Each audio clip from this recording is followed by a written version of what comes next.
Hi, this is Kevin for Passion for the Word. Before we get into today's video, housekeeping as always, hit the notification bell. YouTube will let you know when we got a new video. Hit the subscription. The more subscribers I've got, the more YouTube will promote my videos. Share them. Please share these videos. Get them out there. If they mean something to you, share them with your friends so that there again, the more shares we get, the more YouTube will promote our videos, more people will get to see them. And above all else, pray for us. Pray that we are doing the content that God wants us to do, because that's really what we want to do. I've mentioned before, as we'll jump into today's videos, I've mentioned before that evolution was a huge hurdle in my growth, in my faith, because I grew up believing evolution to be real. I believed in the millions of years and all this. And because I believed that to be a solid fact, it made it hard to believe the Bible, because I had to take the first 8 chapters of the Bible and I had to filter them through evolution instead of filtering the rest of the world through the Bible. I'm grateful for the man that introduced me to creation and the science behind it. There's a lot of ways to disembowel evolution. It's so many, because there's so much imagination that is implied in it. There's so much fake science.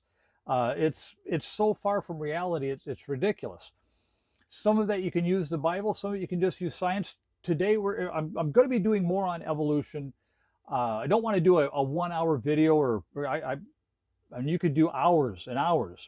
Guys do that just on evolution. I'm not going to do a video. No one's going to watch a video that long, at least of mine.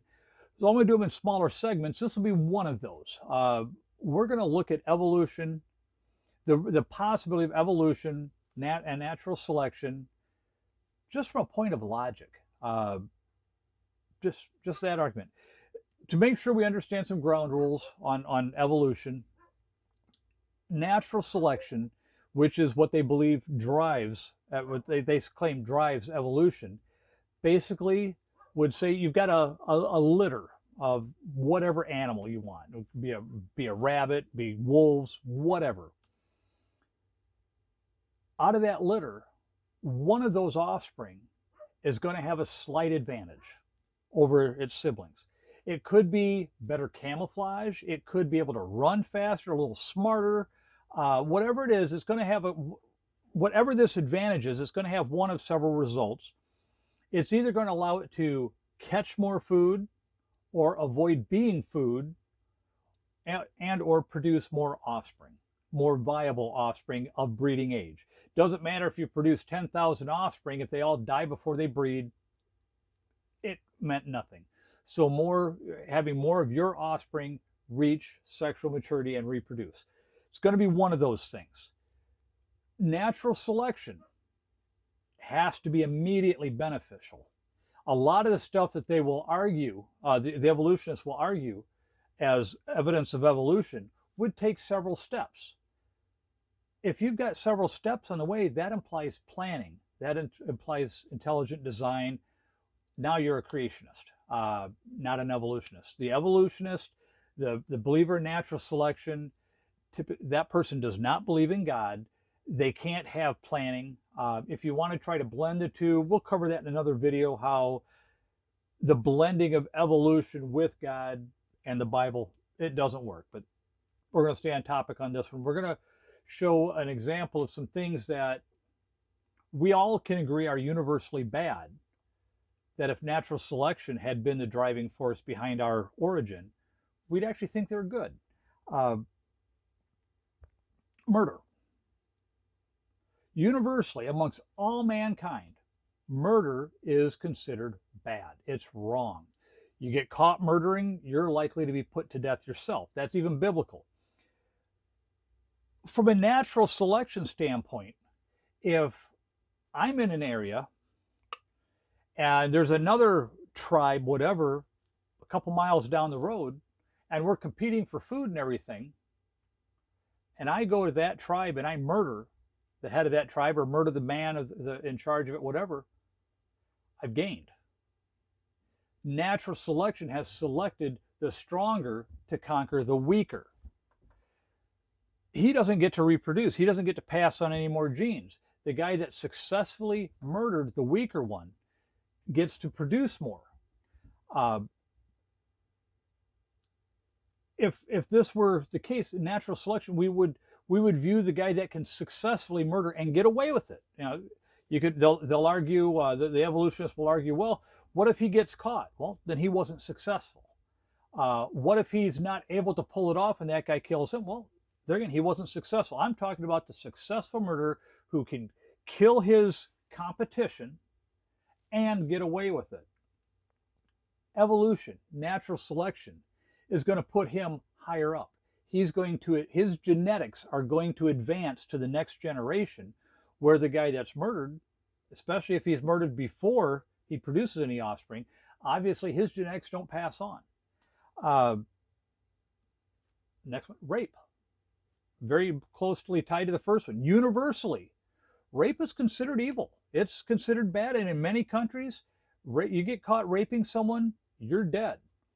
Now, if natural selection were the driving force, the guy that can go around and rape women from different tribes, if one guy, you take your two guys, one guy has one woman, he's in a monogamous relationship, or let's say we've even got a harem, like some of the, we're talking evolution, so we're going to talk about primitive type humans. Let's say you've got some primitive type human who's got a herd of women or a harem of females that he breeds with. He's got 5 of them. He's got 10 of them. Okay.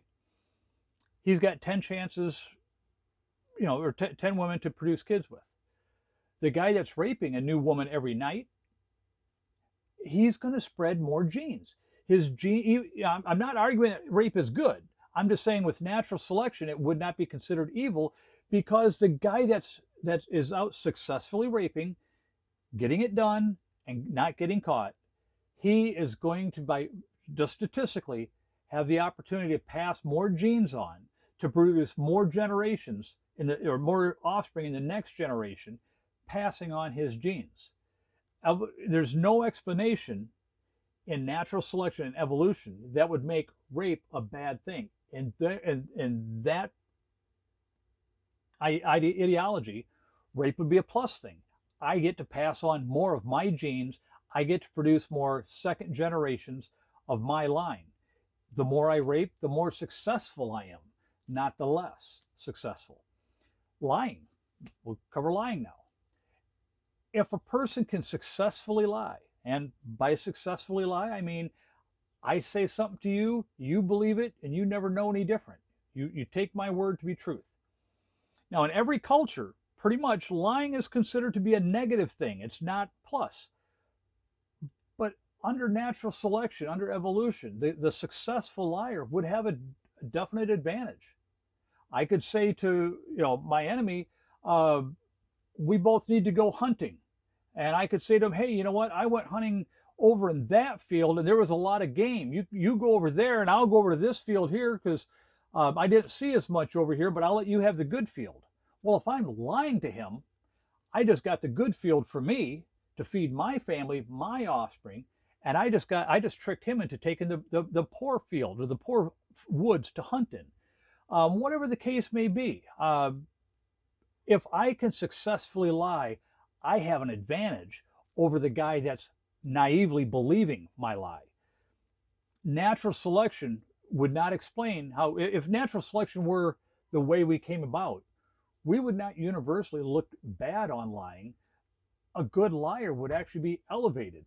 In natural selection, I would also say the good rapist, the good murderer, successful, not good, successful rapist, successful murderer, successful liar.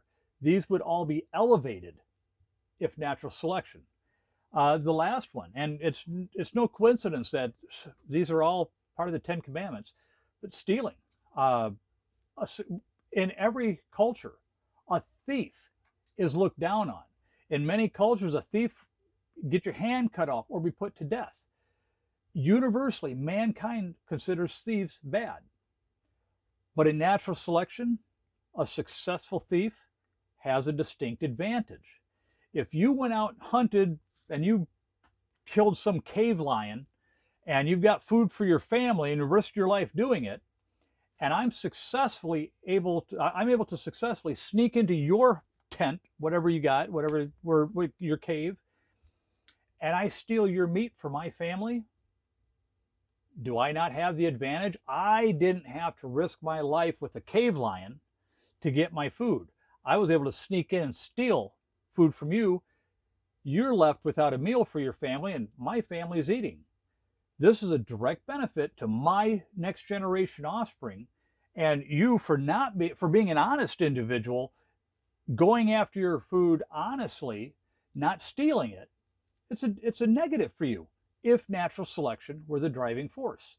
All four of these things, I contend, if natural selection were actually how man originated, I don't think we'd look at any one of them as negatives. I think it would have been bred in us that these are positive traits. These are traits that caused us to succeed. They are negative traits, but in the short run, if you can successfully uh, accomplish any one of these without getting caught, without paying any penalties, in the short run, it sure would appear to be a benefit. And like I said, in natural selection, there's no planning involved. It's all short term. It's strictly my impact on my next generation. That generation's job is to impact the next generation after them and pass on that. Granted, I want them all to pass on. Genes really, your genetics want to move on to the next generation. The successful ones, the winners, get to pass on their genes. The losers' genes die off if you're going with natural selection. This is just one example of many ways to tear apart or to dismantle, disembowel evolution.